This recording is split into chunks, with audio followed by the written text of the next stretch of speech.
네, 반갑습니다. 우리 더운 예배 오신 여러분들을 진심으로 환영합니다. 특별히 이 시간 처음 말씀 시작하기 전에 인사 한번 하면서 시작했으면 좋겠습니다. 선 인사하고 그 다음에 의미를 생각했으면 좋겠어요. 선 인사 후 의미입니다. 옆 사람에게 이렇게 인사합시다. 선악가가 됩시다. 선 생각하시고 후 인사하지 마시고 다시 한 번 더 인사합시다. 선악가가 됩시다. 네, 선악가가 됩시다. 이제 한번 생각해 봅시다. 과연 선악가가 됩시다가 무슨 의미일까? 선악가가 된다라는 게 과연 어떤 의미일까 한번 생각을 해봤으면 좋겠습니다. 먼저 이 인사말이 마음에 드십니까? 마음에 드세요? 손 들어서 한번 표해 보겠습니다. 나는 이 인사말이 마음에 든다. 손 한번 들어보시겠습니다. 나는 선악가가 돼서 이 인사가 너무나도 마음에 든다. 손 한번 들어보시겠어요? 원래 처음엔 잘 안 들죠, 그죠? 네, 그러면 나는 이 인사말은 너무나도 싫다. 내가 마치 뱀이 된 기분이다. 손 한번 들어보시겠어요? 나는 그냥 선악가든 뭐든 뭔가 먹고 싶다. 사과든 치킨이든 먹고 싶다. 네, 감사합니다. 선악가가 되세요라는 이 인사말을 함과 동시에 우리 기분이 그다지 좋지 않음을 느낍니다. 왜냐하면 뭔가 되라고 축복을 한 것 같은데 그 뭔가 되라는 대상이 무엇입니까? 부정적으로 생각되는 거죠. 여러분의 인식 속엔 선악가는 부정적인 것입니까? 긍정적인 것입니까? 어떤 것입니까? 아마도 거부감이 들었을 거라는 생각이 듭니다. 선악과? 이거 안 좋은 거 아닌가? 라는 생각이 드는 겁니다. 믿는 사람이건 또 믿지 않는 사람이건 선악과라는 것은 반감이 있는 것 같아요. 특별히 하나님을 향한 반감이 있습니다. 선악과 존재 자체에 대한 반감인 거죠. 이걸 왜 만드셔서 이걸 굳이 만드셔가지고 왜 사람들을 골탕 먹이는가라는 기본적인 선악과라는 그것 존재 자체에 반감이 있다는 것이죠. 굳이 만들어서 왜 헷갈리게 하셨을까?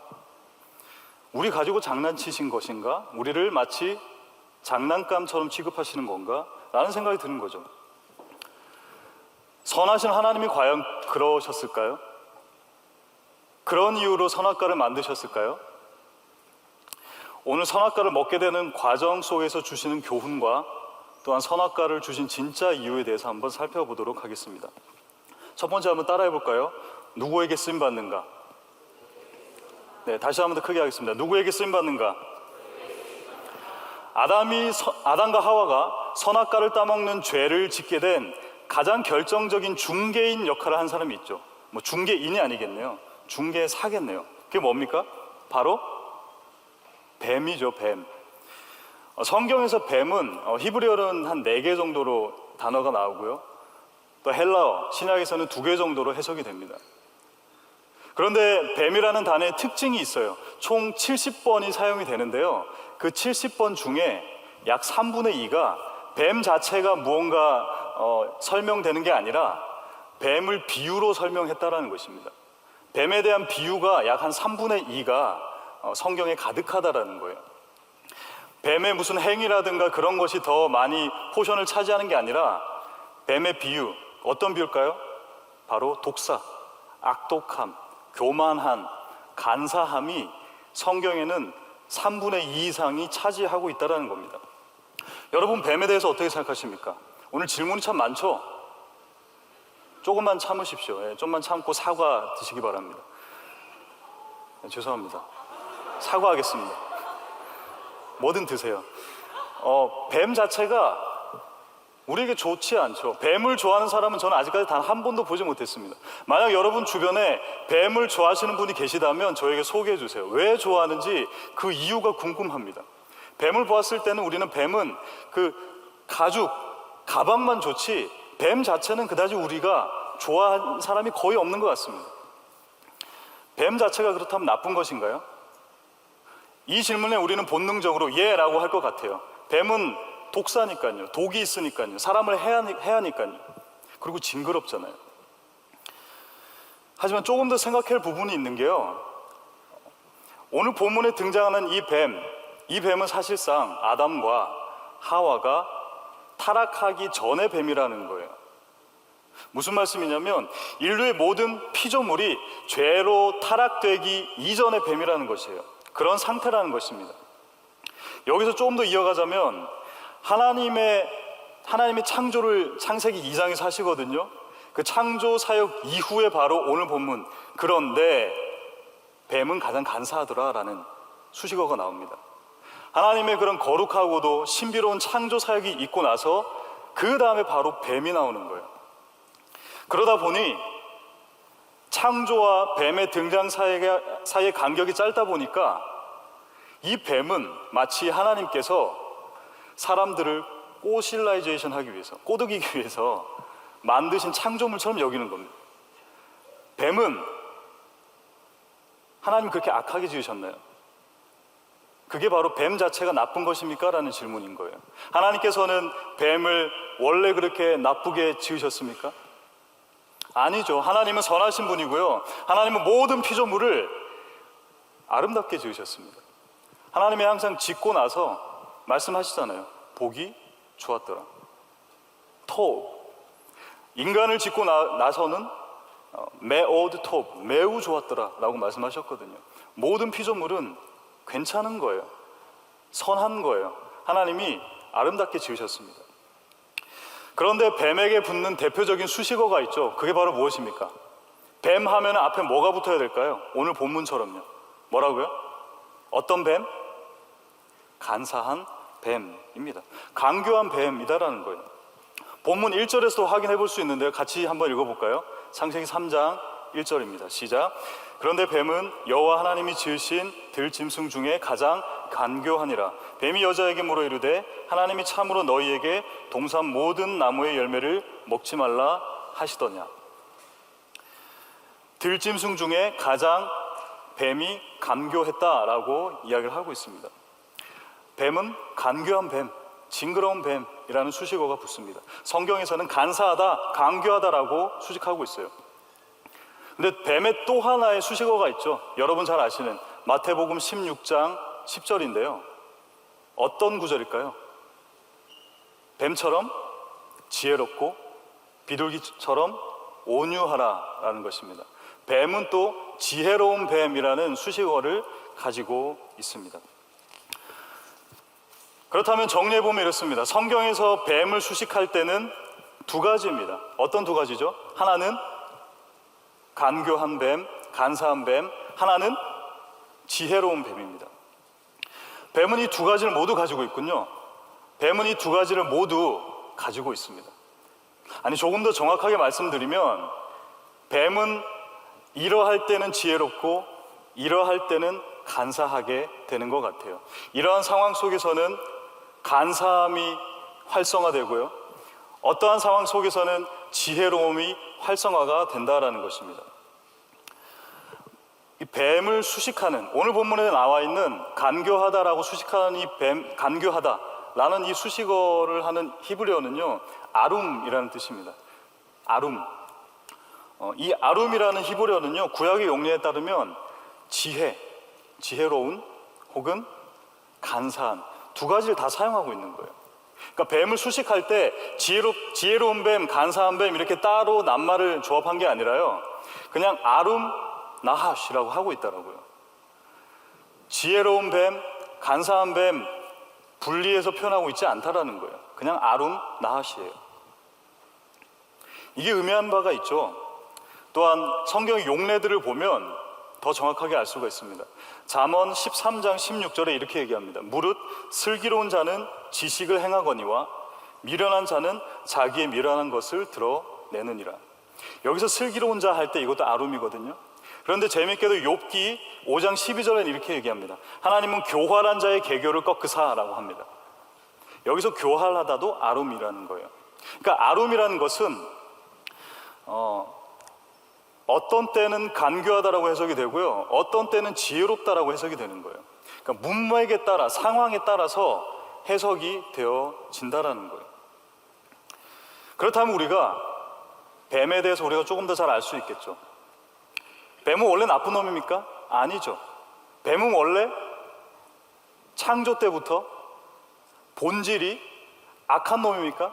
아니라는 거죠. 하나님께서는 아름답게 지으셨지만 그 누구의 손에 쓰임 받느냐에 따라서 간교할 수도 있고 지혜로울 수도 있다라는 것입니다. 잘 사용하면 지혜로운 사람이 되고요, 잘못 사용하면 간교한 사람이 된다라는 거예요. 하나님의 손에 붙잡혀서 하나님을 경외하는 나, 그래서 지혜로운 저와 여러분 다 되시기를 주님의 이름으로 축원드립니다. 두 번째 한번 보겠습니다. 따라하겠습니다. 내 모습 이대로, 내 모습 이대로. 오늘 본문에서 간교한이란 뜻을 가진 아룸, 이 아룸은 오늘 본문 바로 앞에 창세기 2장 25절 앞에 같은 어원을 지닌 다른 뜻의 단어가 등장합니다. 창세기 2장 25절 같이 한번 읽어보겠습니다. 아담과 그의 아내 두 사람이 벌거벗었으나 부끄러워하지 아니하니라. 바로 벌거벗었다가 바로 에롬이라는 거예요. 아룸, 에롬 같은 어근을 지닌 단어입니다. 지금의 에로스라는 헬라어 있죠? 그리스어, 에로스와 에롬 같은 거겠죠. 또 라틴어로는 큐피도라고 해서 벗었다, 헐벗었다라는 것을 뜻합니다. 하나님 앞에서 헐벗은 그들이었습니다. 벌거벗었으나 부끄러움이 전혀 없던 그들이었죠. 근데 그들에게 부끄러움이 생기게 되었습니다. 그 부끄러움이 생기게 된 이유가 오늘 본문 5절에서 설명을 하고 있습니다. 5절 말씀을 같이 한번 읽어볼게요. 너희가 그것을 먹는 날에는 너희 눈이 밝아져 하나님과 같이 되어 선악을 알 줄 하나님이 아심이니라. 하나님과 같이 되기를 원하는 마음, 바로 죄의 시작점, 타락의 시작점이죠. 그렇다면 2장 25절 에롬, 벌거벗었다라는 그것과 본문인 3장 1절에 간사한 뱀, 더 나아가서 하나님처럼 되길 원했다라는 3장 5절의 말씀을 한번 내용으로 설명해 보겠습니다. 이렇게 설명해 보겠습니다. 벌거벗었으나, 에롬했으나 부끄럽지 않았던 그들. 간사한 뱀이 꼬드깁니다. 너네 영리해지고 지혜로울 수 있어. 아롬할 수 있어. 더 나아가서 엘로힘처럼 아롬할 수 있어. 하나님처럼 지혜로울 수 있어 라고 이야기합니다. 영리해지고 지혜로워지기를 추구했습니다. 그리고 하나님처럼 되고 싶었습니다. 그랬더니 그들은 결국 헐벗음의 부끄러움을 당하게 되었다는 거예요. 요약하자면 에롬했으나 괜찮았습니다. 하지만 엘로힘처럼 아롬하길 원했고, 아니 엘로힘 하길 원했더니 결국엔 그들은 결국 에롬이 되는 거예요. 벌거벗은 부끄러움을 당했다라는 거예요. 성경의 워드플레이죠. 에롬, 아롬, 엘로힘, 에롬이라는 거예요. 우리는 하나님을 닮아가는 삶과 하나님처럼 되고 싶은 삶을 구분하여 살아가야 됩니다. 나의 예수 닮기를, 나는 예수님 닮기를 원합니다는 이 고백이 어느 순간 내 삶 속에서 나는 예수 되기를 원합니다라고 돼서는 안 된다라는 거예요. 예수님을 닮아가는 건 괜찮아요. 하지만 내 모습 가운데 교만해지고 하나님이 주인이 아닌 내 삶 속에서 내가 주님처럼 되고 싶습니다가 아니 주님이 되고 싶습니다, 내가 하나님이 될래요, 이거는 구분하는 삶을 살아가야 된다는 겁니다. 그냥 하나님 앞에 내 모습 그대로 맡기십시오. 하나님이 되려고 하시지 말고, 하나님처럼 지혜롭게 되려고 하시지 말고 내 모습 그대로, 에롬 그대로 하나님 앞에 나아가시라고요. 그때 진짜 지혜로운 자가 되신다는 것을 기억하셨으면 좋겠습니다. 그렇게 되신 저와 여러분 다 되시기를 주님의 이름으로 축원드립니다. 세 번째, 따라하겠습니다. 독은, 조금 더 힘내서 독은 꿀처럼 온다. 네, 독은 꿀처럼 온다. 본문에 조금 더 들어가 볼게요. 뱀이란 녀석이 하와를 유혹합니다. 뱀이 하와를 꼬드깁니다. 뱀이 과연 어떻게 다가갔을까요? 우리가 생각하는 뱀, 우리가 생각하는 이미지, 송곳니가 날카롭고 굉장히 무시무시하고 징그럽고 극혐인 뱀, 그렇게 다가갔을까요? 어떻게 생각하세요? 뱀이 이 하와라는 사람을 죄에 타락시키기 위해서 굉장히 징그러운 모습으로 다가갔을까요? 아니면은 굉장히 젠틀하고 따뜻하고 부드러운 모습으로 다가갔을까요? 우리가 생각하기에는 뱀에 대한 기존 인식은 징그럽잖아요. 그러니까 당연히 무언가 극혐인 상태로, 보고 싶지 않은 상태로 다가갔을 거다라고 생각할 겁니다. 그런데 아니요, 굉장히 부드럽게 스무스하게 다가갔을 겁니다. 검은 기운은 가득 안고 가지 않았을 거라는 거예요. 어쩌면 향수도 뿌리고, 아니 향수보다 왜 그런 거 있잖아요. 남자 여자를 다 샤워하고 나서 그 비누 향기가 가장 좋다 그러잖아요. 비누 향기 펄펄 풍기면서 누가 봐도 매력적이고 누가 봐도 괜찮게 뱀은 다가갔을 거라는 겁니다. 물론 성경에서 뱀이 샤워했다 뭐 이런 얘기는 없습니다. 근데 그렇게 매력적으로 다가갔을 거라는 거예요. 선악과도 마찬가지입니다. 선악과는 어찌 생겼는지 모르겠어요. 여러분, 선악과는 어떻게 생겼어요? 우리는 항상 선악과 하면 사과라고 생각을 합니다. 그죠?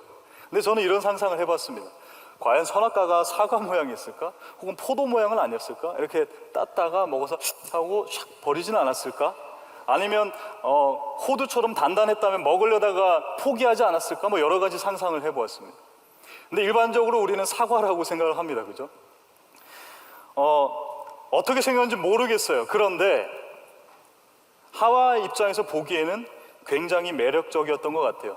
오늘 본문에도 나와 있죠. 먹음직도 하고 보암직도 하고 지혜롭게 할 만큼 탐스럽더라 라고 이야기를 하고 있습니다. 여기서도 지혜롭다라는 단어가 등장을 하게 되죠.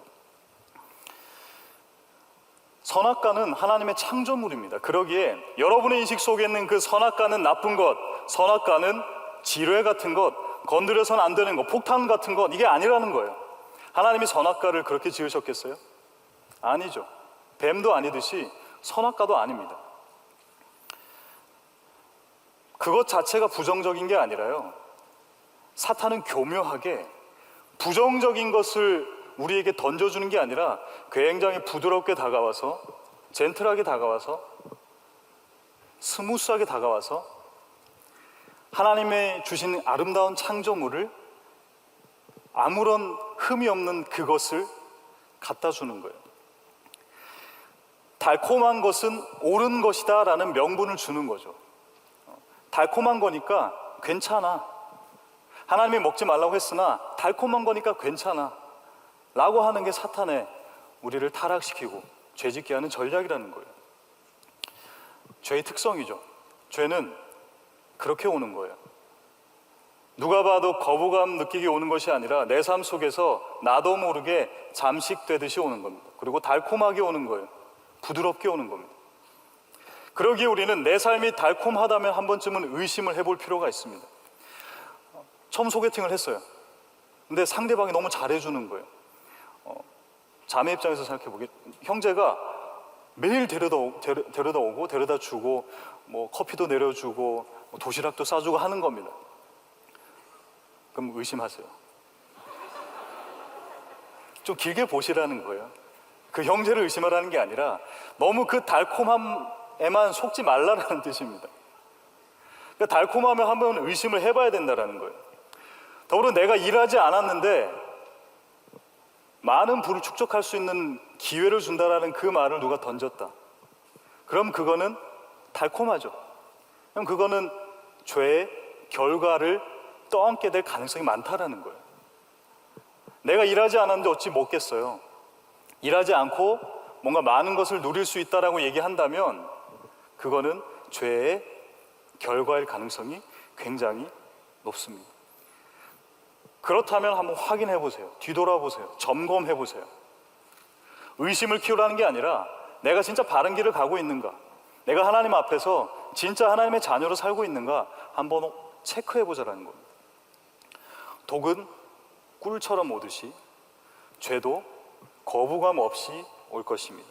그러니 항상 깨어있는 저와 여러분 다 되시기를 주님의 이름으로 축원드립니다. 네 번째, 따라합시다. 카더라의 위험. 다시 한번 더, 카더라의 위험. 위험이 아니라 위험입니다. 카더라의 위험입니다. 꿀처럼 다가온 그 독, 죄를 짓게 하는 윤활유가 바로 카더라라는 거예요. 오늘 본문 앞에 있는 창세기 2장 16절 17절에서 하나님께서 인간에게 명령하십니다. 16절 17절 제가 읽어드릴게요. 여호와 하나님이 그 사람에게 명하여 이르시되 동산 각종 나무의 열매는 네가 임의로 먹되 선악을 알게 하는 나무의 열매는 먹지 말라. 네가 먹는 날에는 반드시 죽으리라 하시니라. 아멘. 이 이야기를 아담에게 직접적으로 하셨습니다. 16절, 17절 이 이야기를 직접적으로 하셨어요. 그러고 나서 하나님이 아담을 봤더니 좀 안 된 거예요. 그래서 돕는 배필을 만들어 주십니다. 그게 바로 하와죠. 그러니 하와는 하나님께서 직접적으로 얘기하신 그 이 16절, 17절을 들었습니까? 듣지 않았습니까? 못 들었습니다. 하나님께 직접적으로 들은 게 아니라 하나님께서 아담에게 얘기해 주셨고 그 아담이 그의 배필인 하와에게 전달을 해준 거죠. 그러니 뱀이 아담을 꼬신 게 아니라 하와를 꼬신 이유도 바로 거기에 있는 거예요. 직접 들으면 그 말씀하시는 톤이나 그 사람의 존재와 관계가 다 생각이 나거든요. 근데 한번 건너서 들으면 그 존재에 대해서 인식을 하질 못해요. 그러다 보니까 한 말이 희미한 거예요. 하와가 바로 그렇게 된 거죠. 직접적으로 듣지 못하니 뱀의 꼬임을 통해서 하와는 결국 본인만의 카드라 통신을 스스로 만들어내게 되는 거예요. 2장 16절에 보면 이렇게 나와 있죠. 동산의 각종 나무의 열매, 우리 성경에는 그렇게 되어 있죠. 동산 각종 나무의 열매 또한 임의대로 먹어도 된다 라고 되어 있습니다. 여기서 임의대로는 freely하게, 자유하게, 네 마음대로 라는 뜻입니다. 임의대로, 마음대로 먹을 수 있다는 뜻이고요. 17절에는 먹지 말라, 반드시 죽을 것이다, 반드시, surely, 반드시 죽을 것이다 라고 하와에게 아담에게 얘기하셨습니다. 그런데 하와 스스로 해석합니다. 바꿔서 해석합니다. 본문 3장 2절 3절 같이 한번 읽어볼게요. 2절과 3절입니다. 시작. 여자가 뱀에게 말하되 동산 나무의 열매를 우리가 먹을 수 있으나 동산 중앙에 있는 나무의 열매는 하나님의 말씀에 너희는 먹지도 말고 만지지도 말라, 너희가 죽을까 하노라 하셨느니라. 2장 16절 17절과 오늘 본문인 3장 2절 3절을 대조해보면 하와 스스로 카드라를 만들어낸 것을 알 수가 있습니다. 첫 번째로 동산 나무의 열매, 우리 개역 한글판에는 동산 나무의 열매라고 되어 있지만 사실 그 원어로 보면 동산의 나무라고만 되어 있습니다. 그러니까 동산의 모든 나무라고 되어 있는 거예요. 그런데 하와는 뭐라고 얘기하냐면은 동산 나무의 열매라고 하고 있어요. 처음엔 선악과는 이러한 존재였던 것 같아요. 하와에게는 그냥 나무였던 것 같습니다. 그런데 뱀을 통해서 거짓 정보가 주입됨과 동시에 뭐가 보이기 시작해요? 나무가 아니라 그 나무의 구체적인 열매가 보이기 시작하는 거죠. 죄의 구체성, 점진성을 드러내는 거죠. 모든 것 다 먹어도 된다는데 여기서 모든 것은 빼버리고 동산나무의 열매라고 하와는 스스로 해석합니다. 그리고 임의대로, 프릴리하게, 자유하게 이것도 삭제해버립니다. 만지지도 말라, 하나님 그런 말씀 안 하셨거든요. 터치라는 것을 첨가합니다. 죽을까 하노라, 슈얼리를 빼버리는 거예요. 죽을 수도 있겠군, 확실성이 아니라 가능성으로 바꿔버리는 거예요. 정보가 조금씩 오류가 나기 시작했고요. 그런 하와에게 뱀은 거짓 정보를 완벽하게 주입을 시켜버립니다. 4절 말씀 같이 한번 읽겠습니다. 시작. 뱀이 여자에게 이르되 너희가 결코 죽지 아니하니라. 결국 이 정보가 하와의 죄의 쐐기를 받게 되는 거죠. 바로 혼합주의입니다. 혼합주의. 진리를 왜곡합니다.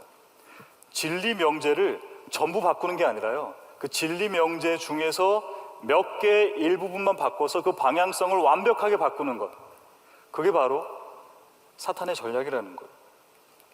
우리는 거기에 속아서는 안 되는 거죠.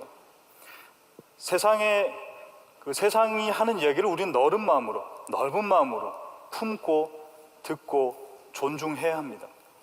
하지만 진리를 훼손하고 왜곡할 때는 결코 그것을 통해서 우리가 흔들려서는 안 되는 것이죠. 근데 하와는 흔들려 버린 거예요.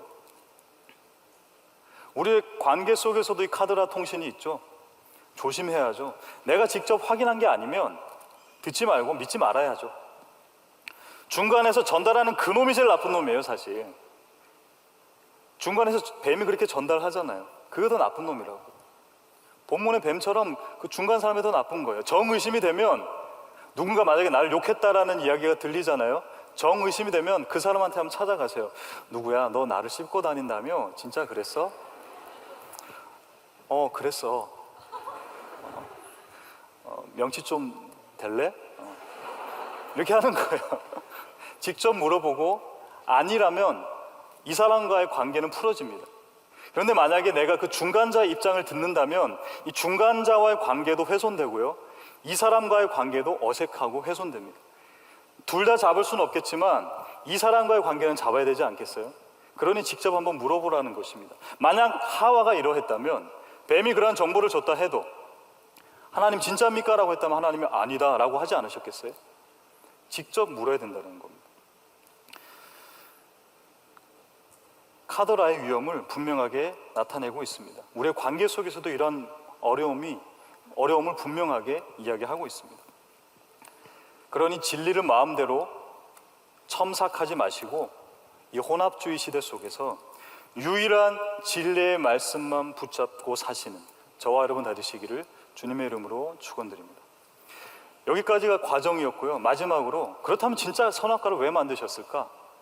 왜 만드셨을까? 항상 하는 말 있잖아요. 굳이 왜 만드셔서 골탕 먹입니까? 그랬으면 죄도 유입도 안 되고 괜찮았지 않았습니까? 라고 얘기하는 거죠. 창조가 불완전해서 악의 가능성을 남겨두셨군요 라고 세상 사람들도 많이 공격을 합니다, 사실. 근데 그게 아니잖아요. 더러는 이런 얘기도 합니다. 선악과를 보면서 아담과 하와는 얼마나 많은 고민을 했을까. 지나다니다가 저거 보면서 맛있겠는데, 먹고 싶은데 하고 지나가고, 좀 꾹 참자 하고 지나가다가 그래도 저거 먹고 싶은데, 아니야 참자 하고 지나가고. 마치 다이어트의 한가운데 떨어진 여러분, 냉장고를 지나가기 전에 그 냉장고를 열까 말까 고민하는 그 마음처럼, 먹고 싶은데 열어볼까? 아니야 참자. 선악과를 안 주셨으면 괜찮은데, 다이어트 중에 엄마는 왜 그래도 냉장고를 꽉꽉 채워 놓으시는지. 하나님은 그런 하나님이십니까? 야, 너네 좀 골탕 좀 먹어봐라. 야, 선악과 딱 가운데 정중앙에 딱, 냉장고에 음식 딱, 치킨 딱, 피자 딱, 그런 하나님이시냐고요? 아니죠. 이 모든 오해는 타락 전에 아담과 하와라는 것을 잊고 있기 때문에 우리는 그렇게 오해하는 것 같아요. 그 동산 중앙에 있는 그 선과 악을 알게 하는 나무, 그리고 생명나무를 보면서 고민했을 거다는 그건 우리의 생각인 거예요. 여러분이 다이어트를 하면서 느끼는 그거를 창세기 2장에 주입을 시키는 거예요. 왜냐하면 이 아담과 하와는 타락되지 않았기 때문이에요. 타락 전의 상태이기 때문에 이러한 생각을 하지 않았다는 겁니다. 단적인 예로 이거예요. 2장에 보면 하나님께서 모든 걸 창조하시고 아담이 모든 그 생물들의, 동물들의 이름을 짓게 됩니다. 이름 짓는 게 뭐가 어렵습니까? 했는데 여러분, 애 낳아 보세요. 내 애 하나 이름 짓는 거 되게 어려워요. 이건 약간 어색하고 현숙이는 너무 많은 것 같고, 새별이는 나중에 늙어서 권사님 되면 전새별 권사님 하면 너무 반짝반짝하고 고민이 막 되는 거예요. 그 어딘가의 그 중간을 지켜내기가 참 쉽지 않다라는 거예요. 이름 짓기 되게 힘듭니다, 여러분. 한 명도 고민되는데 그 수많은 동물을 지었다라고 생각해 보십시오. 근데 그 동물을 보면서 지은 이름을 까먹지 않았다는 게 더 대단하지 않습니까? 이게 가능한 일입니까? 그냥 이름 지었구나 하고 넘어갈 수 있겠지만, 이름을 지었다라는 것 자체가 바로 아담의 뇌도 타락되지 않았다라는 것을 증명하는 거예요. 타락 이전이었기에 아담의 뇌도 타락하지 않았다라는 거예요. 인간의 타락은 영혼의 타락뿐만 아니라 육적인 타락도 있죠. 바로 전인격적인 타락인 거죠.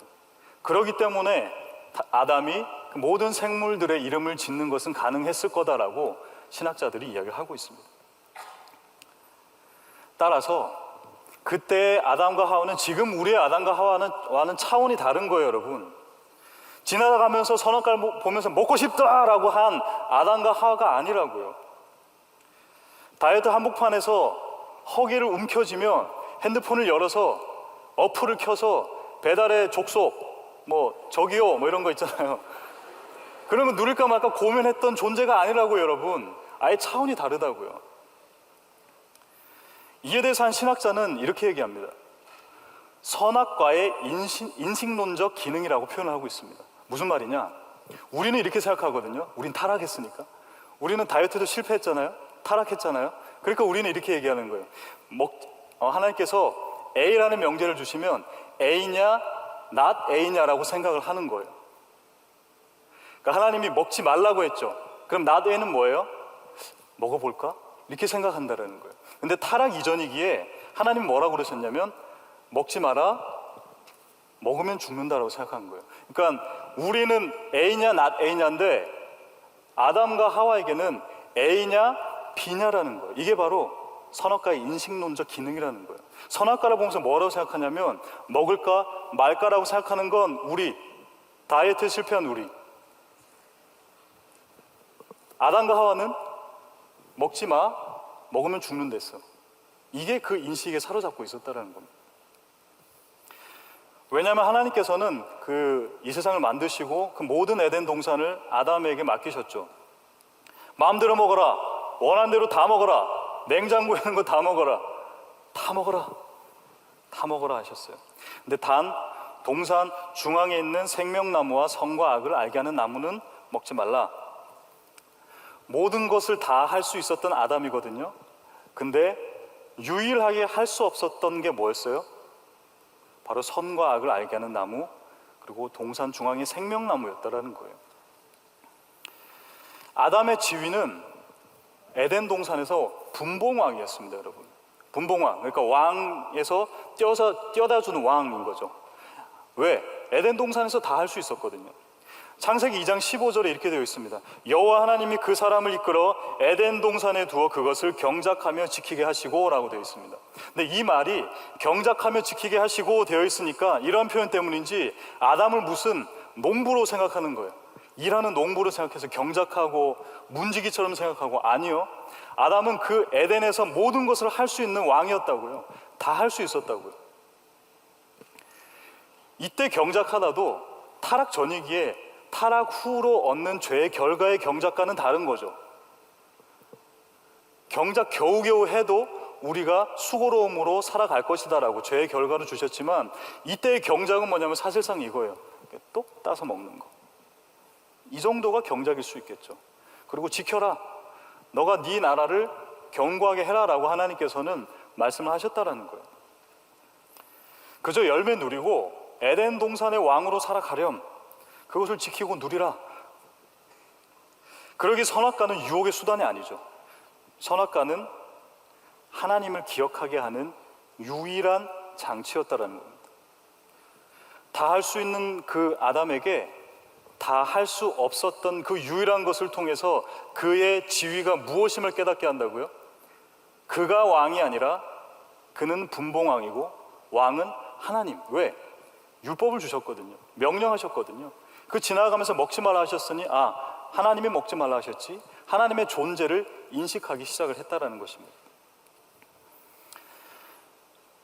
하나님의 창조주 되심, 아담이 스스로가 피조물됨을 느끼게 해준 유일한 장치, 바로 선악과였다라는 것입니다. 세상 사람들이 흔히 공격하며 얘기하는 골탕 먹이시는 하나님, 아니죠. 만약에 하나님이 그런 하나님이었다면 선악과를 중간에 하나 떡 놨을까요? 제가 만약에 그랬다면 선악과를 밑에 안 보이게도 심어놓고 지뢰밭처럼 여기저기 막 숨겨놨을 거예요. 알려주지 않고, GPS 알려주지 않고 그냥 너 먹었어, 너 선악과 먹은 거야, 너 일로 와 라고 했을 것 같아요. 근데 하나님께서는 명백하게 이야기하시죠. 또 최소한의 장치만 주시죠. 그게 바로 하나님의 세심한 배려라는 것입니다. 인간의 자유의지를 존중하시는 하나님의 세심한 배려라는 것입니다. 아담은 그래서 그 선악과를 보면서 어쩌면 그 하나님의 말풍선을 본 것 같아요. 어떤 말풍선이냐면, 아담아, 나는 너의 창조주야. 내가 너의 주인이야. 내가 너를 만들었어. 너 풍성히 누리렴. 그런데 내가 이 왕임을 잊지 마. 내가 너의 삶의 주인임을 결코 잊지 마라는 말풍선을 본 것 같습니다.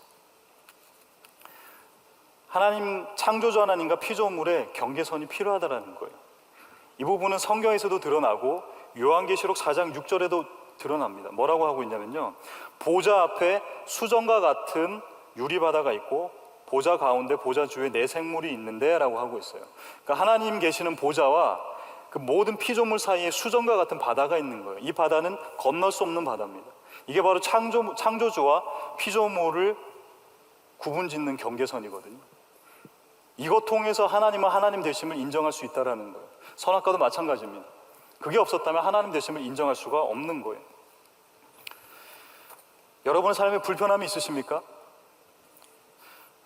지금이 어쩌면 그럴지 모르겠네요. 생활 반경도, 내 사업도, 관계도, 결혼도, 학업도, 비전도, 취업도 모두가 스탑이 되었습니다. 제동이 되었습니다. 그런데 이런 제동이 없이 잘 나가는 나였다면 과연 하나님을 바라봤을까요? 아니, 하늘을 볼 수 있었을까요? 하나님을 내 삶 가운데 왕이라고 이야기할 수 있었을까요?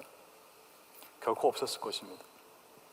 하나님은 우리의 삶에 선악과를 주시기를 원하십니다. 골탕 먹이 위해서가 아니라요, 하나님 자신 스스로가 왕이심을 고백하라고, 내 삶의 주인은 하나님이심을 고백받길 원하셔서 우리의 삶의 순간순간에 주변의 상황과 환경을 통해, 관계를 통해 선악과를 주신다는 사실을 기억하셨으면 좋겠습니다.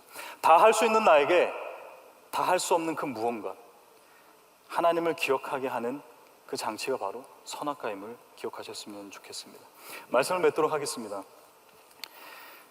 인간은 하나님을 닮아가야 하는 존재지 하나님처럼 되려 해서는 안 됩니다. 왜냐하면 우리는 피조물이고 그분은 창조주이시기 때문입니다. 이러한 존재론적인 사실은 불변의 진리입니다. 내가 아무리 발버둥 쳐도 하나님은 하나님이고요, 창조주시고요, 나는 사람이고 피조물이라고요.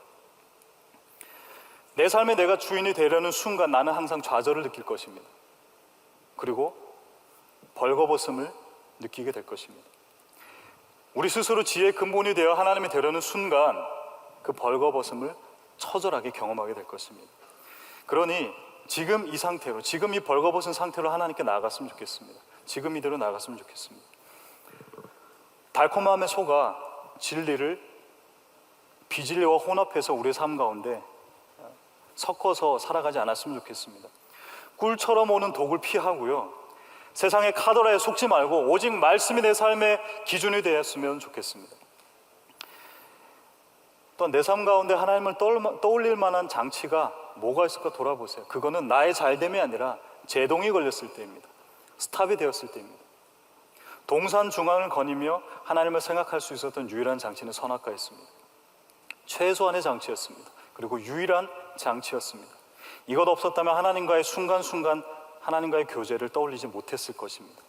그러니 불편하다 여기는 그 지점이 바로 하나님을 만나는 통로가 된다는 사실을 기억하셨으면 좋겠습니다. 여러 전국 가운데 힘들고 어려운 삶을 사시는 여러분 삶 속에서 선악과를 통해 하나님을 만나시고, 또한 누군가가 나를 보았을 때 내가 선악과 같은 존재가 되어서 하나님을 떠올리시는 존재가 되시길, 그런 저와 여러분 다 되시기를 주님의 이름으로 축원드립니다. 우리 함께 찬양하고 기도하겠습니다.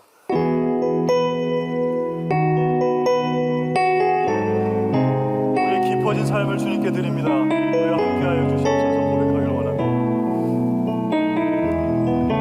은혜로 날 품으시고 사랑으로 품어주셔도, 사랑으로 품어주셔도 내 마음 한 사람도 지키지 못하는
담으며 주 예수의 풍요를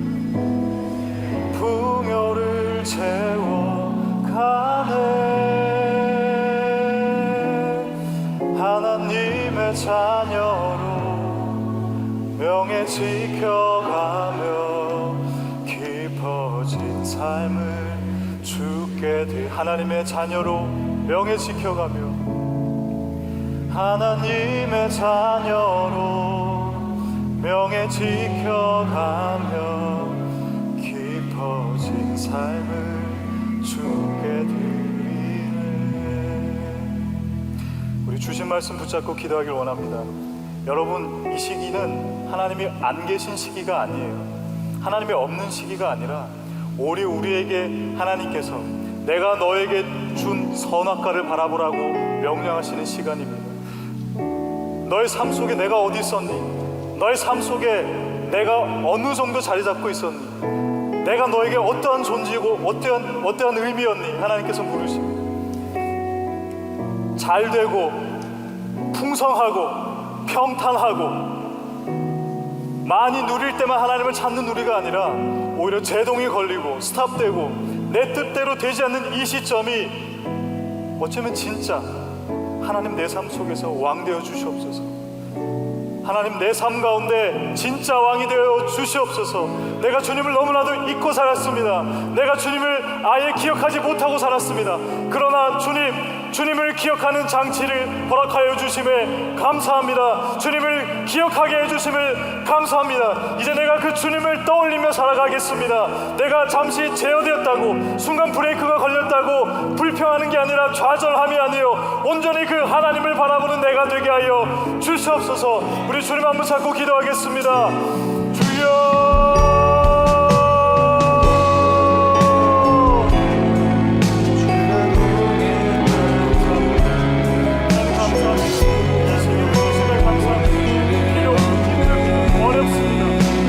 버겁습니다. 그럼에도 불구하고 주여 내가 이 시기를 그저 좌절하며 들어누워 아무것도 하지 못하며 앉아있지 않기를 원합니다. 내가 그 주님을 바라보게 하시고 사방으로 불사들어 하늘이 열리심을 기억하게 하시고 나에게 주신 선악과를 단지 하나님을 기억하게 하는 것, 하나님을 떠올리게 하는 이 시간들을 충분히 하나님과 교제하며 하나님과 동행하며 살아가는 저희를 되게 하여 주시옵소서. 하나님을 바라보기를 원합니다. 하나님만을 떠올리기를 원합니다. 하나님만을 나의 삶의 왕으로 인정하기를 원합니다. 내가 그 하나님께 나아갑니다. 내가 그 하나님을 의지하며 나아갑니다. 내가 그 하나님을 내 삶을 온전히 올려드리는 내가 되기를 원합니다. 내가 전부인 줄 알았습니다. 내가 진짜 내 삶의 왕인 줄 알았습니다. 하지만 주님, 나에게 주신 이 세상 공성이 보이라고 주님, 내 손을 내 십자가 사랑으로 그 보여도 그럼에도 불구하고 나를 공부하였습니다. 그저 나는 주님께서 우리라고 감사하고 허락해주신 공부한 예수님을 고백합니다. 제가 다시 한 번 더 주 앞에 나아갑니다. 고백합니다. 내 고백 주님 고백드립니다. 주님을 닮기를 원합니다. 주님처럼 되는 것이 아니라 주님이 되는 게 아니라 내가 하나님과 살아가는 것이 아니라 주님처럼 살아가는 원합니다. 주님처럼 살아가는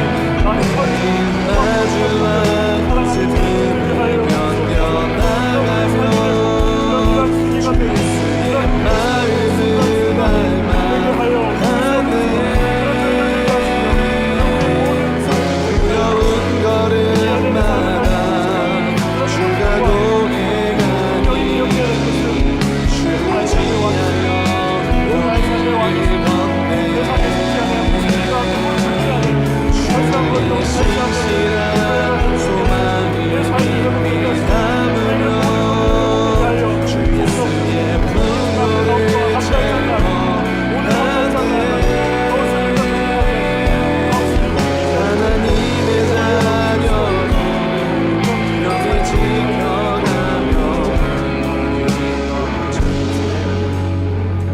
마지막으로 한 번 더 기도하길 원합니다.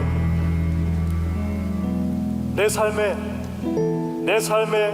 왕이심을 고백하였으면 좋겠습니다. 지금껏 우리는 하나님 닮기를 원했지만 내가 하나님으로 살아왔을 때가 너무나도 많습니다. 주님 닮기를 원합니다라고 고백했지만 나의 선택과 나의 열심과 나의 중심은 내가 하나님이었습니다. 하나님처럼 되어 있는 삶을 많이 살았습니다. 세상의 목소리에 너무나도 많이 귀 기울였고요. 세상의 유혹에 너무나도 쉽게 넘어졌습니다. 때로는 달콤하면 괜찮다 라는 그 명분으로 살기도 했었습니다. 하지만 이제 우리가 새롭게 되어집시다. 또한 이 시국이 새로워지길 또 간절히 기도했으면 좋겠습니다. 이 교회가 새로워지길 원하고요, 교회를 바라보는 세상의 시각도 새로워지길 원하고요, 우리 삶의 중심이, 내 삶의 왕은 하나님이십니다, 나의 고백이 새로워지길 원합니다. 우리의 모든 전인격적인 삶과 우리의 모든 세상이 새로워지게 하여 주시옵소서. 내 고백과 내 결단이 새로워지게 하여 주시옵소서. 우리의 건강도 새로워지게 하시고, 하지만 바라옵기는 주님 너무나도 어렵습니다. 주여, 여러가지 사업장, 가게, 나의 비전 모든 것이 스탑된 이 상황 가운데 주님 우리를 긍휼히 여겨 주시옵소서. 나의 앞길을 열어 주시옵소서. 우리 마지막으로 주님 한번 잡고 기도하겠습니다. 주여,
내 삶에 내가 주인이었습니다. 예수 닮기를 찬양 많이 외쳤는데요, 예수 닮은 것이 아니라 내가 예수가 되어 있었습니다. 다시 한번 더 우리의 삶을 새롭게 하여 주시옵소서. 나의 고백을 새롭게 하여 주시옵소서. 내 삶을 새롭게 하여 주시고, 세상이 교회를 보는 인식을 새롭게 하여 주시옵소서. 또 교회도 세상을 대하는 태도를 새롭게 하여 주시옵시고, 우리의 모든 삶에, 우리의 모든 인식에, 내 모든 삶의 가치관에 그 새로움이 있게 하여 주시옵소서. 지금은 불편하고 스탑된 상황입니다. 제동이 걸려 있습니다. 하나님 왜 이런 상황을 주십니까? 하나님 왜 선악과를 주십니까? 외치고 토로할 수도 있습니다. 그렇게 할 수 있습니다. 그럼에도 불구하고 이 시기를 통해서 하나님을 기억하게 하시고, 하나님을 더욱더 만나게 하시고, 하나님을 바라보는 저희들 되게 하여 주시옵소서. 그러기에 주님만을 찾습니다. 이 시기 긍휼히 여겨 주시옵소서. 내 사업장을, 나의 직장을, 나의 학업을, 내 비전을, 내 결혼을, 나의 건강을 주님 회복시키며 내 가정을 회복시켜 주시옵소서. 주시옵소서. 그렇게 해주실 주님을 의지합니다. 찬양합니다. 영광 돌립니다. 이 모든 말씀 예수님의 이름으로 기도드립니다. 아멘. 그렇게 하신 하나님께 영광의 박수 올려드리겠습니다. 네, 우리 각자 예배 처소, 그 모임 처소가 있죠. 그곳으로 우리 함께 또 돌아가서 계속해서 기도하도록 하겠습니다.